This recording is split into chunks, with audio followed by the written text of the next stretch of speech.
Mustafa Hamsho was born on October 10, 1953, in Syria's coastal city of Latakia. He spent his days fighting in the streets, saying, "I fight so much that every day I need a new shirt, and every day they throw me out of school. I live in a neighborhood and sometimes it was hell. You fought to survive. You fought because you are bored. You were young and you had nothing else to do." It would be these streets of Latakia that would give rise to a man every boxing fan would know as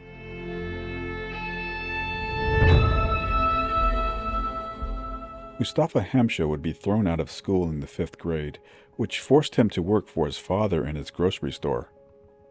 Idolizing Muhammad Ali, Hamsho would take up the sport of boxing, earning an amateur record of 31-1, and he would win the Syrian amateur junior middleweight title by the age of 15.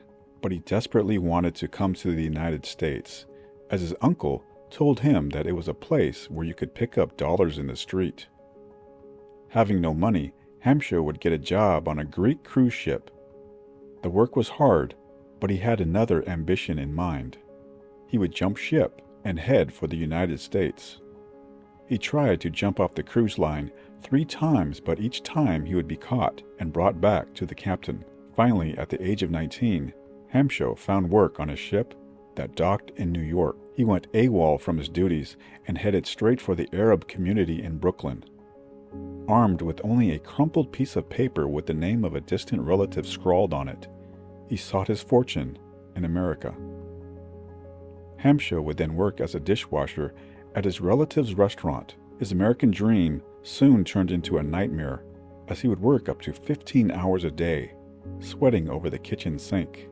But he soon found hope at the Gramercy Gym in Manhattan. On his first visit to the gym, Hamsho asked to spar and was sent into the ring against Bobby Cassidy, a light heavyweight contender at the time. It didn't take long before Hamsho was holding his own against Cassidy and other professionals in the gym.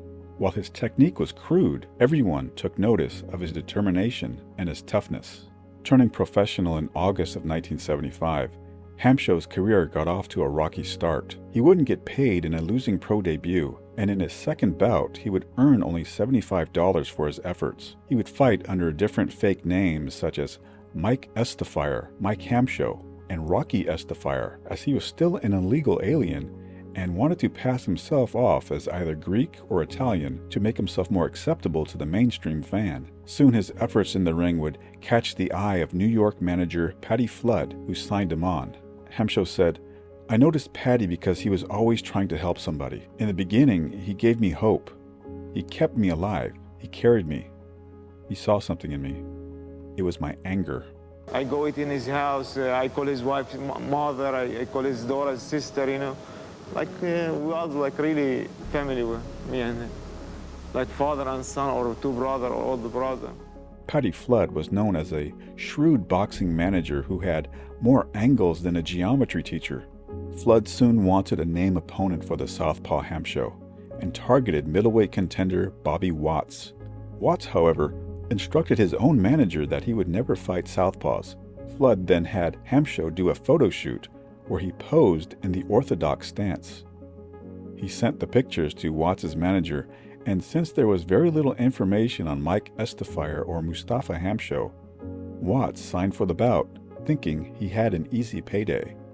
Instead, the bell rang, and Hamsho came out in his southpaw stance, steamrolling Watts for a 6th-round knockout victory. Hamsho would be discovered by the networks in June of 1980, and he would defeat 3 top contenders in Wilfred Scipion, Curtis Parker, and Alan Minter. He's won 30, lost 1, tied 1. Excellent action right on. Dr. Scipion's fighting a much more encouraging fight now. In the 8th round. Combination landed by Hamsho, and a strong left hand delivered by Hamsho. And you can see the blood under the left hand. There you see the time left in this 8th round, and Scipion is hurt. Separation is overtaking both fighters here. They're now toe-to-toe. That's brutal action.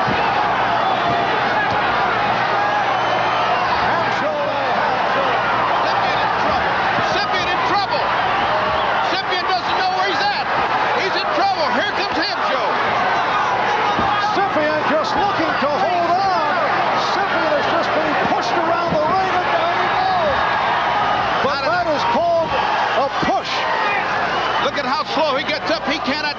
trouble. He is in terrible trouble.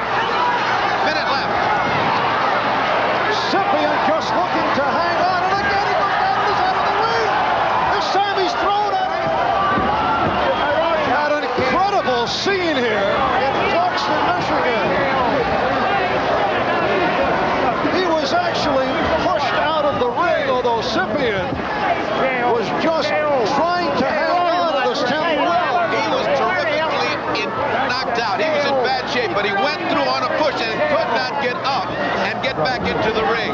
The net result then, he's counted out because he's given so much time to get back in, and if he doesn't get back in, it's a knockout. Therefore, Mustafa Hamsho wins by a knockout in the 10th round, thereby prolonging his career to 16.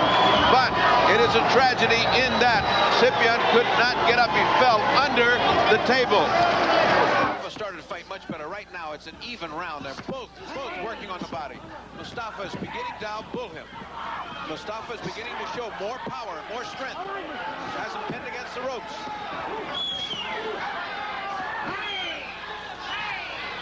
Hamsho continuing to go to the body. Parker did land on the counter. You see Hamsho continue to measure Parker.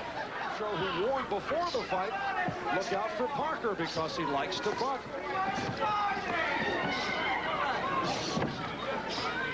These last rounds goodbye. Charge up his fighter. He's telling him you can't be tired. Here from the Philadelphia area. Mustafa Hamsho from New Jersey. Wait, 30 seconds remaining, 10th and final round. It has been an even fight throughout. Hamsho had the early edge. Parker came on very strong. You get the feeling, listening in the corner for Mustafa Hamsho, that his people feel that he needed a big 10th round. About 10 seconds remaining. And again, they both look for the big finish, but neither able to get off. Get out. And this will do it. They go the distance.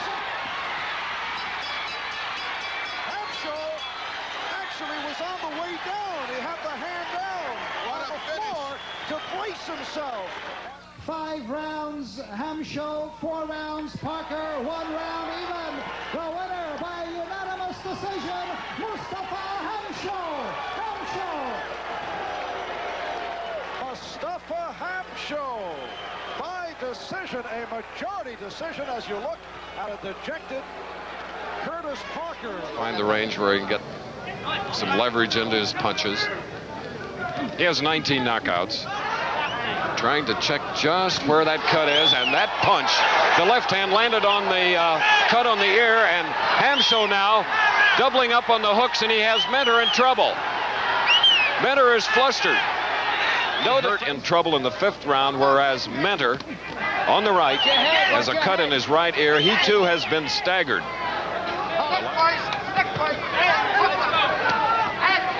One of the good body punches by Hamsho moving forward. Between rounds, especially to get that cut closed on the cheekbone, and there was a left hand that found the mark high on the face.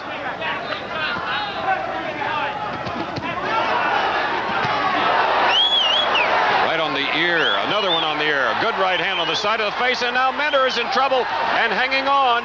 We have 2 minutes remaining in this 9th round, leading again from the cut. Hamsho senses perhaps a victory here in the 9th round, and a good right hand by Mentor as Hamsho carelessly moved in.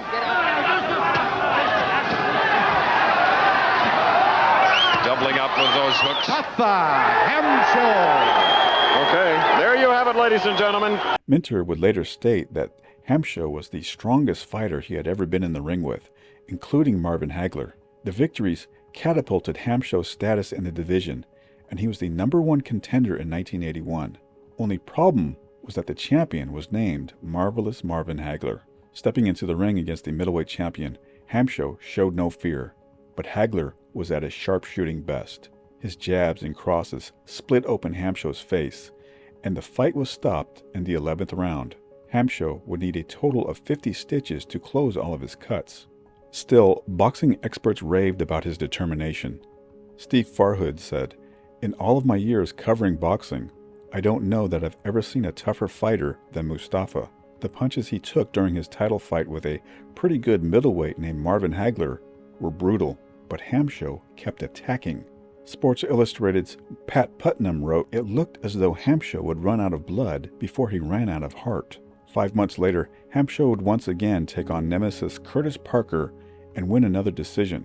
Manager Patty Flood then heard that the up-and-coming Bobby Chez's promotional team was looking for a name opponent. Flood wasted no time in tricking Chez's people to sign to face Hamsho. He told Chez's promoter that Hamsho had been drinking and that he wasn't sure that his heart was still in the fight game. Chez's people bought the narrative and sent their prospect in with the experienced Hamsho. "I could tell he was scared," Hamsho said. "He was still young and not ready for me. I knew I would beat him the moment I saw his face." And this is round one, scheduled for 10. Hamsho in the red and Chez in the white. Hamsho has not fought since May the 22nd. In fact, he fought as a light heavyweight and came up with a third-round knockout of Gil Rosario, so it's been a long layoff for Hamsho. That, of course, is one of the questions that's being asked. Can he take all that weight off? He is really thin right now, as thin as I've seen Mustafa Hamsho in the times we've seen him on NBC. He's been down training in Miami Beach, where the weather's very hot and more to his liking than up here. So he's fine and trim. Now, let's see how much ring rust he's got on him. Bobby, on the other hand, has been fighting regularly. Chez switching back and forth, left hand, right hand, left hand, right hand. I don't understand what he's doing with that. He's never fought that way before. He just switches his leads and doesn't seem to confuse Hamsho, who's standing right in front of him. Chez coming out, trying to surprise Hamsho with the southpaw style. Good left hand by Hamsho. Hamsho, a brawler. Look at that shoulder he just put into him. Except we already get a hint of things to come by that shoulder. And Hamsho on the attack and connecting on Chez. We are final seconds, round one, and we'll follow Mustafa Hamsho into his corner when this round concludes. He did do that, and I thought Bobby Chez took that first round, very slight margin because Hamsho, low blow by Hamsho. Bobby can't stand and look for help from the referee, though. It's protect yourself at all times in this ring. Hamsho teeing off. What do you make of the southpaw style of Chez? Chez in an attempt to depart from what got him here and confuse Hamsho. Hamsho's not confused at all by it. He's faced a lot of left-handers. Bobby ought to go with what brought him here, his strength. And now Chez back to the conventional style. He got here with a conventional style and the style of leading and controlling the fight. Right now, Hamsho's controlling this round.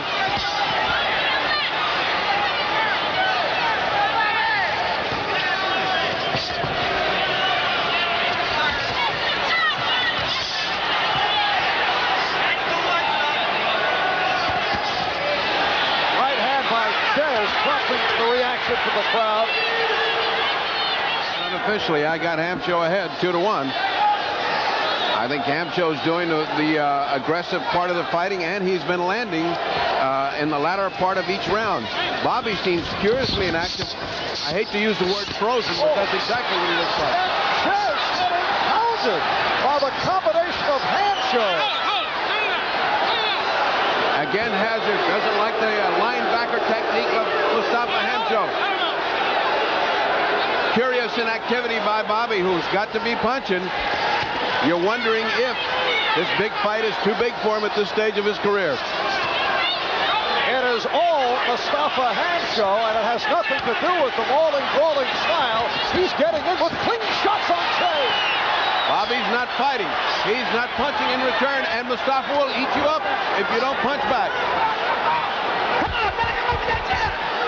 Hamsho also looking very confident, picking away on Chez.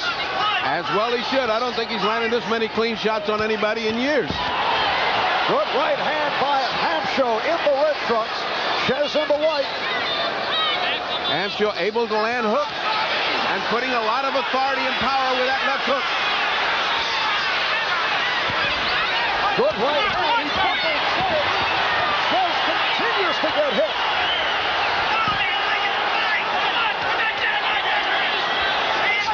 Bobby standing right in front of him without any motion or any desire to get away to either side, and that is all in Hamsho's favor.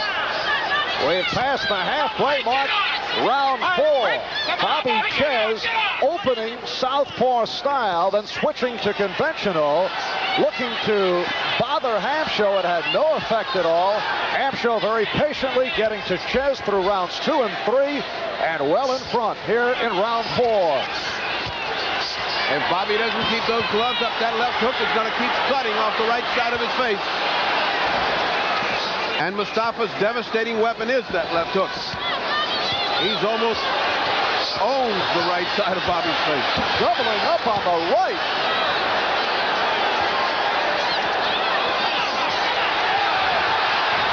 Chez with very little impact though on those blows. The crowd came alive, but Chez had nothing going. And Chez really taking a beating now. Right hooks coming in by Mustafa. Right hand by Chez. Hamsho indicating that it had no effect as we come up to the end of round 4. So Bobby Chez, who has been untested, looking to silence his critics here this evening, has a long way to go as we come to the end of the round. No. Stay off the head. Come on.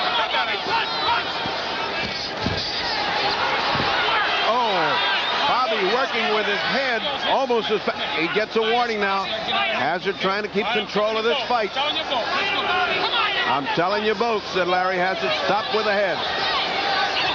And following the opening round assault by Hamsho using the head and the elbow, he has been pure to this point. He doesn't need to be dirty. He's landing those punches right where he wants them, on the tip of his glove. By Bobby Chez. Oh, what combination by Hamsho. Chez staring at Hamsho. Bad move as he's hammered again. And look out. That's out of the pages of the Wilfred Syrian bout. You may recall several years ago, Hamsho and Syrian got involved and Syrian was sent flying out of the ring. Again, Larry Hazard with a word to Hamsho. Let's cut that out. I think that was a bit of the novice in Bobby Chez, who got hit hard and then kept his fate by mocking Hamsho. The veteran didn't pay attention to it, just came back punching harder. Relentless inside, but has not been allowed to do so by Hamsho. Hamsho's activity is too much for Bobby Chez right now. Again with the head, Hamsho with the head, but following all of those punches, Bobby looks a little rocky now, shooting that right hand out.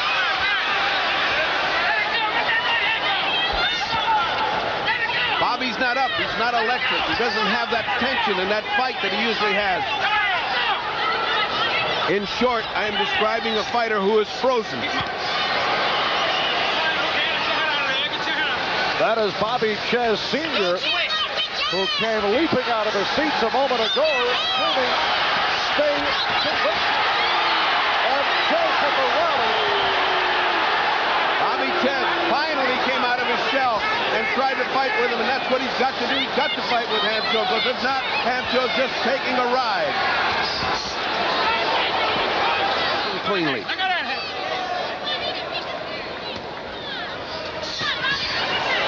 Combination by Chez. Oh!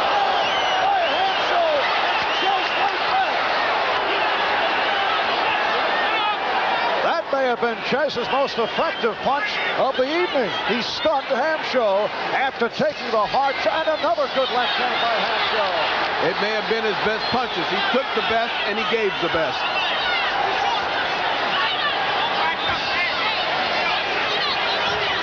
Back to the movement that his corner wants. In and out. Fight. Oh, another one of those Syrian moves. Syrian being the victim, not the one that did the shoving. There's Hamsho setting up with the elbow to deliver the left hand. They want Chez to get out of the corner. Let me have it out of there. Come on out. Bobby needs to punch. He cannot stand here. Hazard again. Watch the elbow. When Hamsho misses with a punch, the elbow follows as the night the day, and Bobby is getting hammered. The experience of the 29-year-old Hamsho dictating the play. This is round 8. And Hamsho out strong to open up. Oh, that was everything. The round has been taken from Mustafa Hamsho. Larry Hazard has just taken that round because that was 3 or 4 fouls all at once. And curiously, he doesn't need it because he's way ahead, and Chez needs a knockout to win. Bobby Chez coming in 20-0, 15 by knockout, a local favorite in the New Jersey area, and taking it over to Mustafa Hamsho, doubling up on the right and then the left. Hamsho just gave him the back of a glove. When he missed, he gave him 6 or 7 straight jabs. Because Bobby doesn't punch back, he is able to get away with 6 or 7 jabs and then a right hand. What a bottom's apple of Bobby Chez. Bobby starting this round knowing he's got to fight. And he caught Hamsho as we open up with round 9. A powerful right hand by Chez, who may be in a position where he needs a knockout. Tough to tell because of the round that was taken away from Hamsho. But Chez has come out a different fighter. Now Chez looks like the fighter that we've seen before, brawling and brawling. The crowd responding to the rally of Wanakee, New Jersey's Bobby Chez. Opening minute, round 9, scheduled for 10.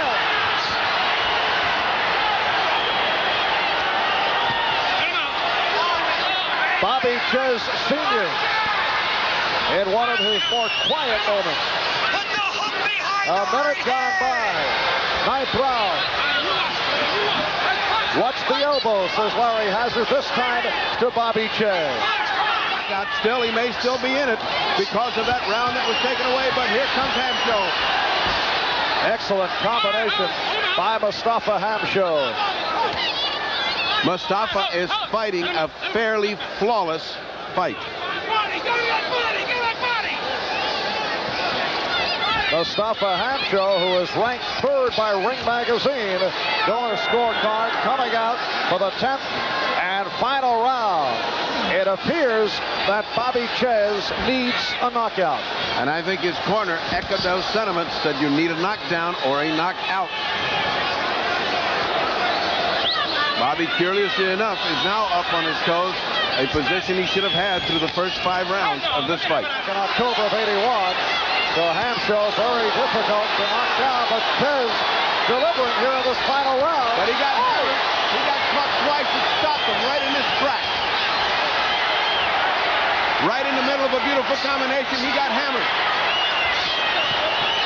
It looked like somebody just flicked a switch and he stopped cold. It's in the spot of that old cut with Hagler that took the... Hazard caught him on the first bounce like a good shortstop. Second time that Chez has been thrown down, and the brawling style of Hamsho is concluding matters very, very well. And you know what you're seeing, Marv? It's the rage of Hamsho at being cut. He was cruising along content to win this fight, and now he's mad. And Hamsho finishing very, very strong.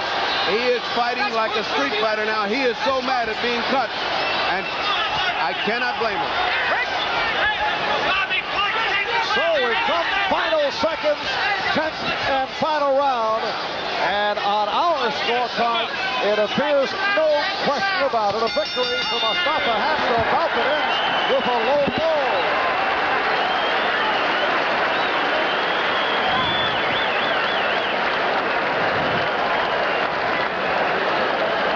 The scoring on the round system.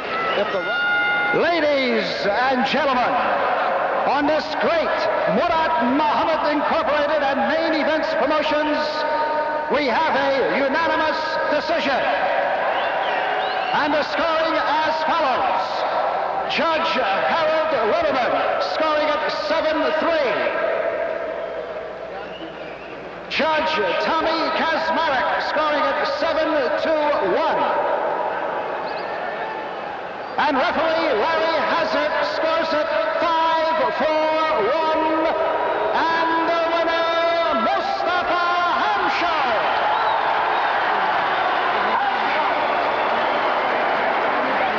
Is anything, it can happen boxer. Bobby don't mean it, he but me, he taught me. Bobby, he don't mean, but I think he's very, very strong fighter. He take a lot of pressure from me. I don't accept it to be taken from me. He's a great fighter and he have a lot of things to go.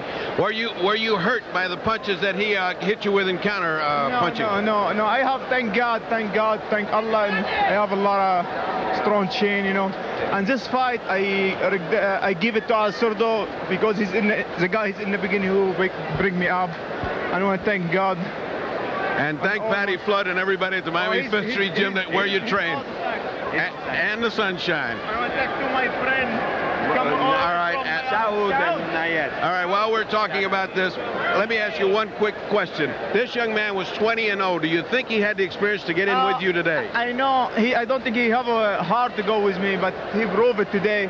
Bobby Chase, I want to thank my friend who come all the way from Miami Beach, my two friends, Saud and Naif, and I appreciate it. Give me a lot of hope in Miami to train hard for this fight, and we thank God. Okay. And Allah. Hamsho, you're talking as fast as you're punching. Let me get to Marv Albert, who's got a little bit different view. Hamsho's happiness after the victory would be short-lived. Only 4 months after the Chez fight, his manager and best friend, Patty Flood, would die suddenly of a cerebral hemorrhage. Hamsho would be heartbroken.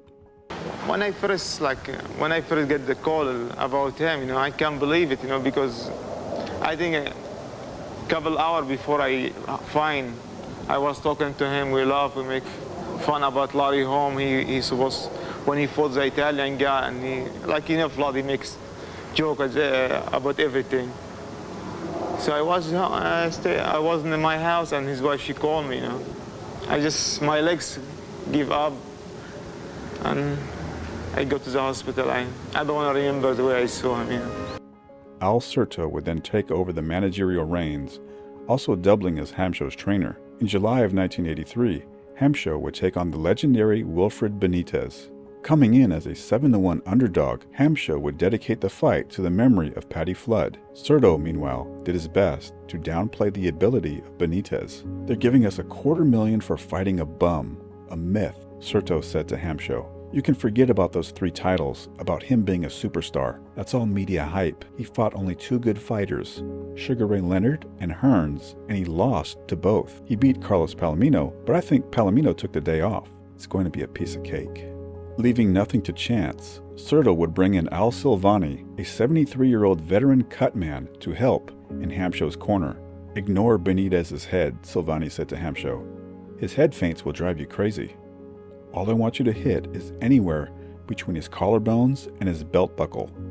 And I want your punches short and all from underneath. Dig into his body." Hamsho would follow Silvani's instructions to a T, as well as prove Surdo's words to be prophetic. He would pin Benitez to the ropes, treating him with a roughness that the legend simply wasn't used to. Hamsho would win a near shutout. The victory would earn him another shot at Hagler. Exactly 3 years after their first meeting, Hamsho decided to fight dirty this go-around, butting Hagler twice. The fouls enraged Hagler, and he yelled at Hamsho, "You want to play dirty? I'll show you how to play dirty. I'm gonna hurt you." The angry Hagler would then take out Hamsho in the 3rd round. Despite the defeat, the notoriety for his boxing achievements made news back in his native Syria. He would be flown into the country as a guest of Syrian President Hafez al-Assad before returning to the United States and resuming his boxing career 8 months after the Hagler loss. Hamsho would move up in weight, but fight only sporadically over the next 3 years. He would lose to future light heavyweight champions Don Lalonde and Graciano Rakhajani. He would take one last bout in 1989 before retiring for good, and in that same year, Hamsho would finally become a United States citizen. He described that event as being one of the happiest days of his life. Hamsho has now lived in New York for the majority of his life. Married and having raised 6 children, he now enjoys his American dream.